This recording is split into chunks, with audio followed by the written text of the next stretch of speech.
All right, welcome to another episode of the Me and Money podcast. Elliott, how's it going over there?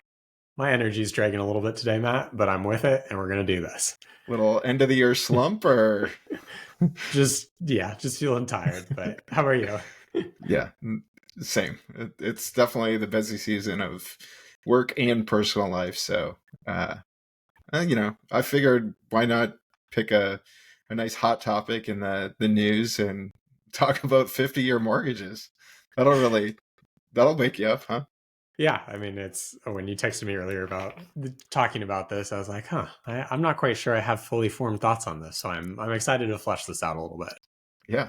Well, why don't we start with just like a summary of what is going on, and I guess just your first thoughts on it, since it sounds like you haven't had too much time to think about it. Yeah, I mean, I just caught a social post about, I think, Trump proposing 50-year mortgages. I don't know if there's anything formal, but you tell me. Have you read more about it?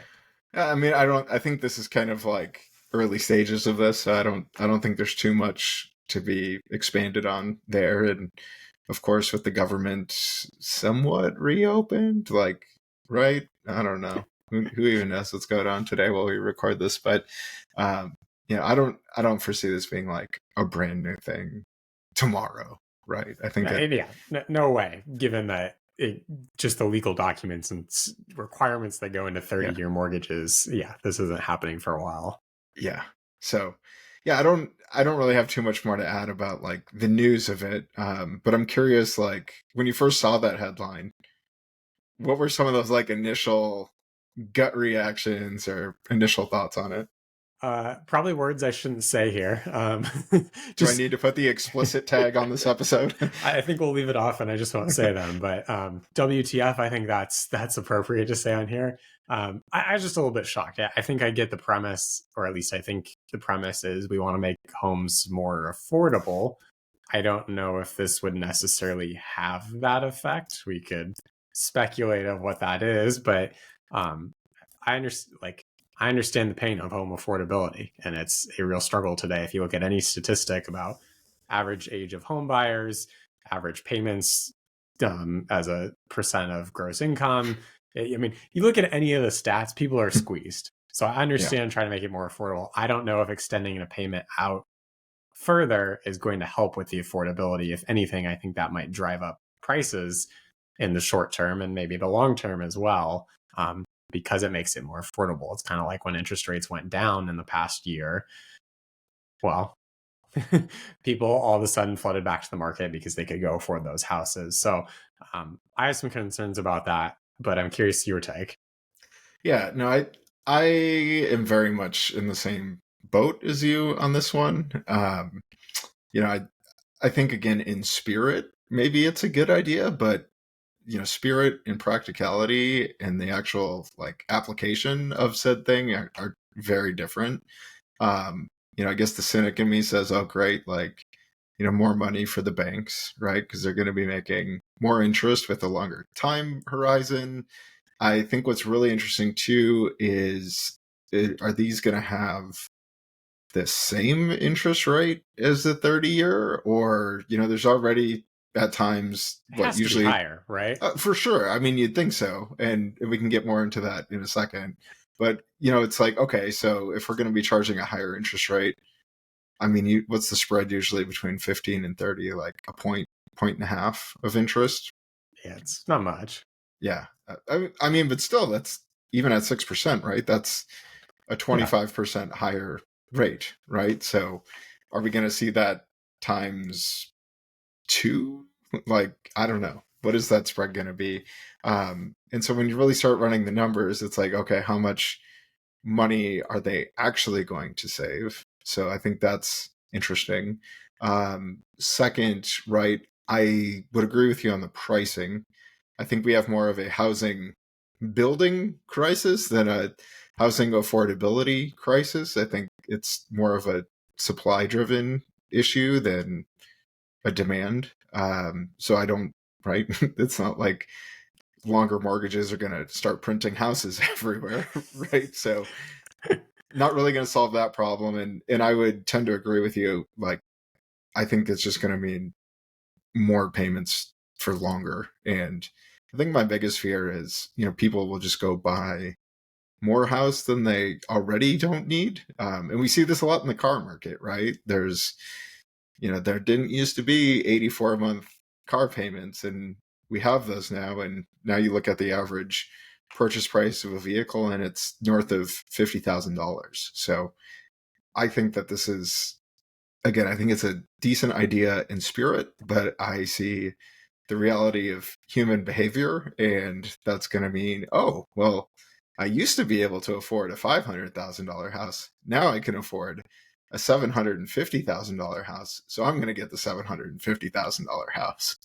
Yeah. It feels a little like someone got their leg cut off and we're going to slap a Band-Aid on it, as opposed to trying to figure out how to get like a real prosthetic and solve the issue of walking again, for a rather crude sort of thing. I think you've hit on it. There are a lot of different policy decisions that could be made to help alleviate the problem, maybe not solve it entirely, as opposed to just extending out.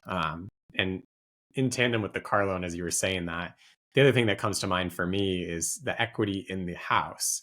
If you have a 50-year loan, you go out and buy a house, and let's say 5 years later you have to move, or even 7 years later, how much equity are you actually going to have in that house at the end of 5 or 7 years? I haven't looked at an amortization table, but I can tell you there's not going to be much, because there's not a lot on a 30-year loan, in which case, like, can you actually sell the house?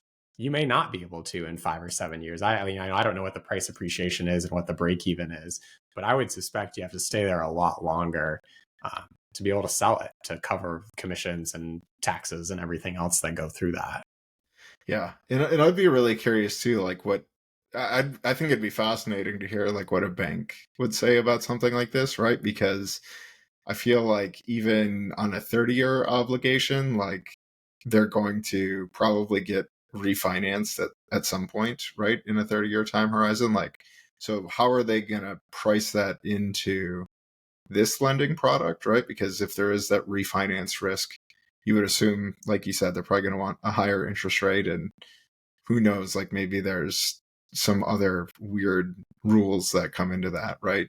I don't know. Like, I'm just thinking out loud here. Like, maybe you can only refinance after 10 or 15 years, like to make sure that they're, getting their money, which they need so desperately, I know. But I don't know. It's things like that where I feel like 30 years is already a really long time, but 50 years is, I mean, that's almost a certainty that what happens at the start of that loan is not going to be the same at the end of that loan. And I think my other largest concern would just be, a lot of times the real value of having a house is having it paid off when you're retired, right? I think this maybe creates more of a problem where there's just no way people are going to have those mortgages paid off by the time they're retired. I mean, think about it, right? Yeah. Like if you're retiring at 70 and you take out this mortgage at 20, like, or take it out at 40, you're 90 well, by the time I was giving the more extreme case, Sure, right? yeah. Like, how many 20-year-olds are out there buying houses, right? Not too many. So yeah, I don't know. I think it's going to be interesting to hear the sides of who's for this and against it and why. I would speculate, and this is 100% pure speculation. I don't think this happens. I don't know. I don't know who's going to jump on board and support this immediately, but I could be totally wrong, and we could be listening to this a year from now, and maybe I am. But I just have a feeling this goes nowhere. I think there's a lot of things that haven't been addressed or could be addressed through this, but I still think there needs to be some policy decisions around housing affordability. Yeah. Yeah. So like if you were going to solve the issue, like I know, again, we're not politicians here, so it doesn't necessarily have to be like feasible, but it's an honest question. And I had a similar question from, a financial planner at a conference last year. They're like, well, if you could solve Social Security, how would you solve it? So I'm just curious, like, Social Security is a lot easier. I'd rather have that question.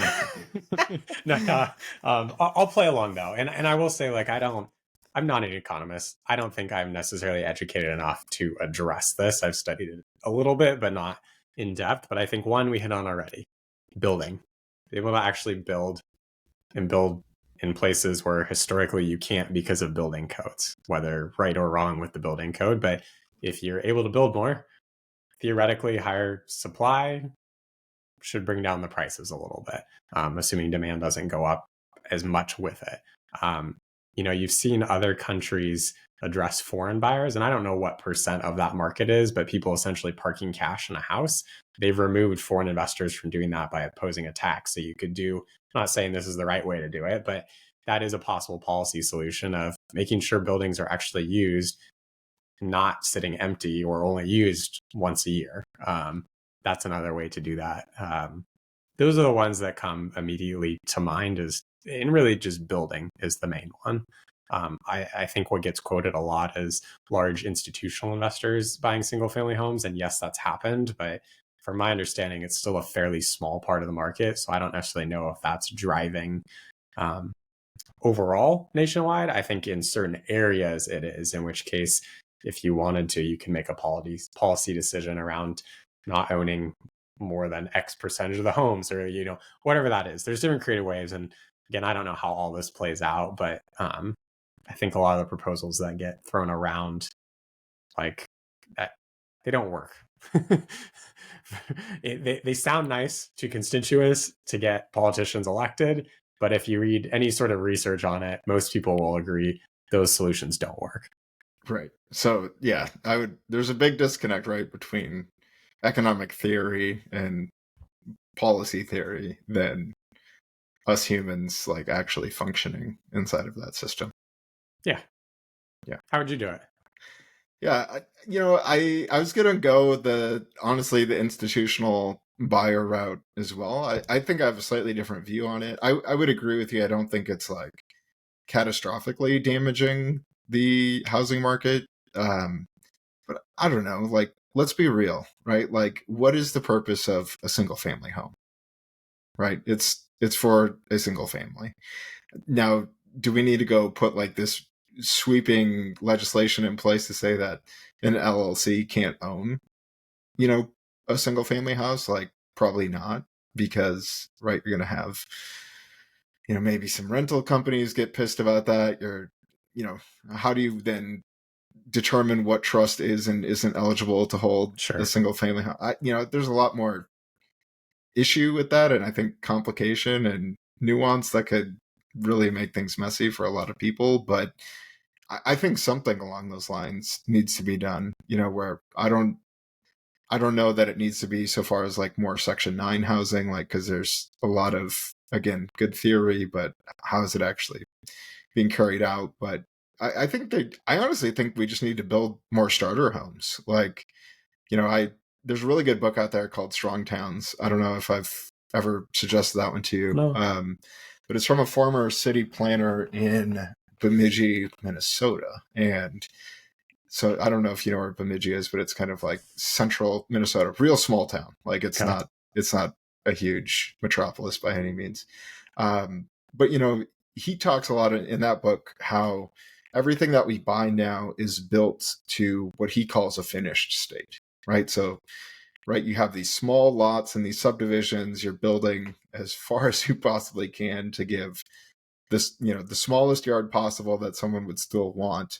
There's no room for that house to grow. There's really no upgrades that can be done to that house because you've already maxed out the lot size.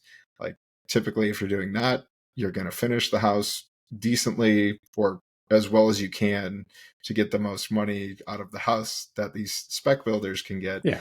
And there's not really what our parents and our grandparents had. There's not the small 3-bedroom ranch house on a half acre or 3/4 acre lot that you can add on to. And I think in doing that, it's just made the cost of entry a lot higher, right? So unless you can afford your finisher house, right? And I say that lightly because you'll just go find a bigger house at some point anyways, or a nicer house.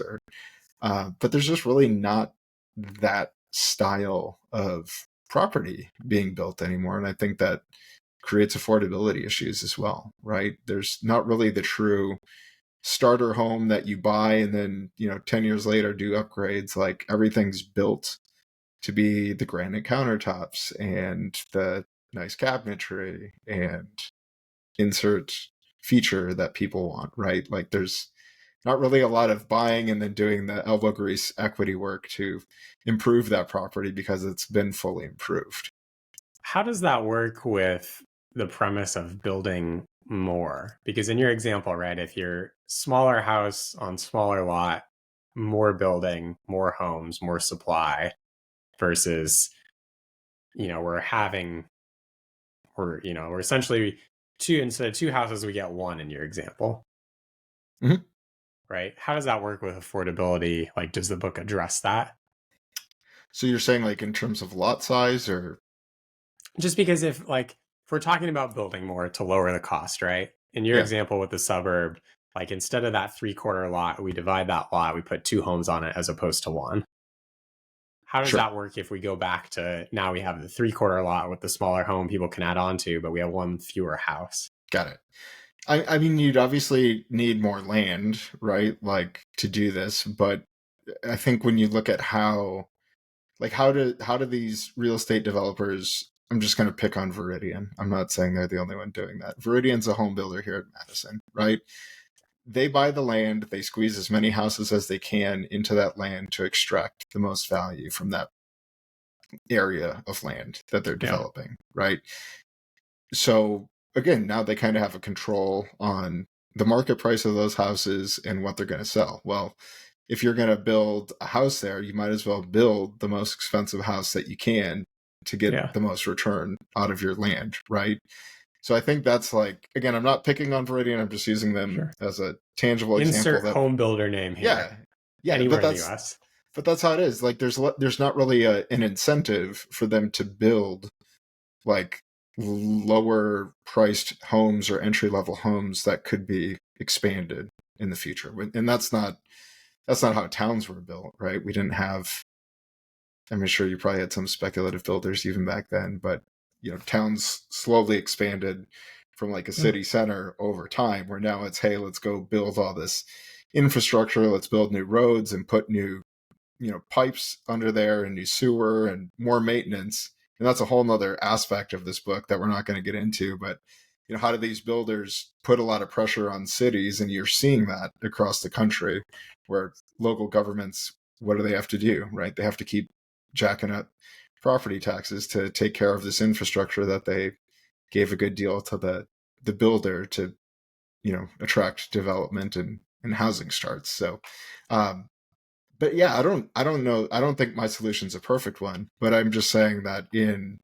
the grand scheme of things, there isn't really a starter home anymore. Just as when you go to Yeah. the car dealer, right?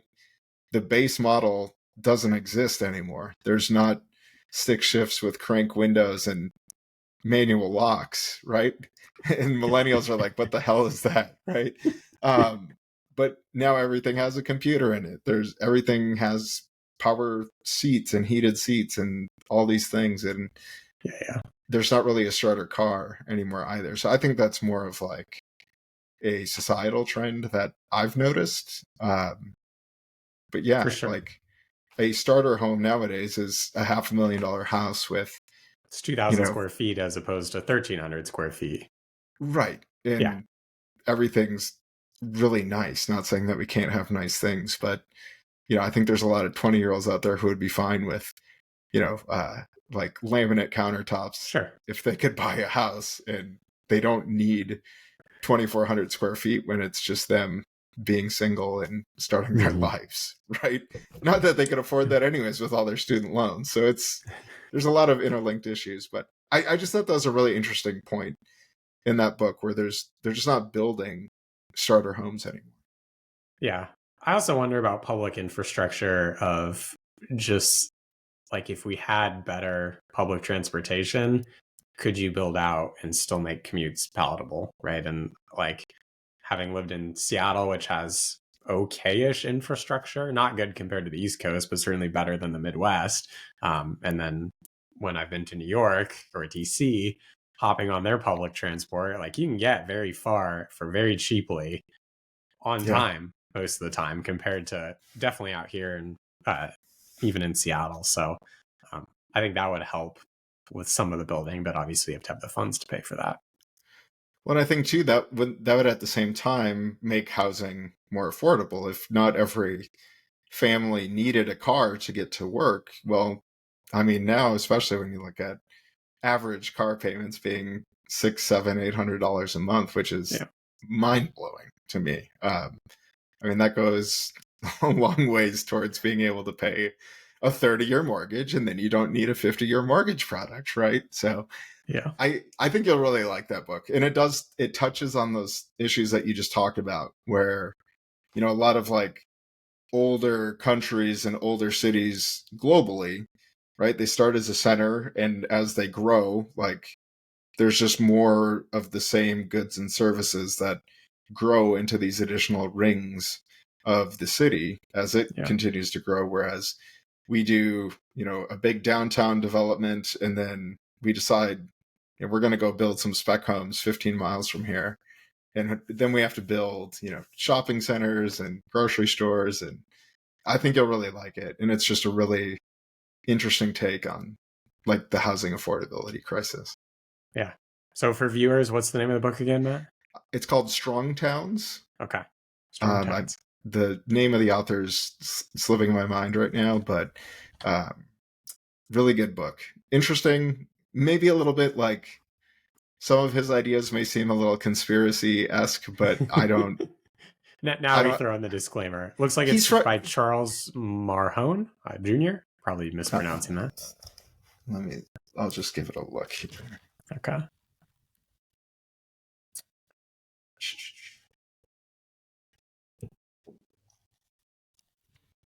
Yes. Yep. So It's called Strong Towns, a bottom-up revolution to rebuild American prosperity. Great book. Really interesting. He's from the Midwest, so he's not a conspiracy guy.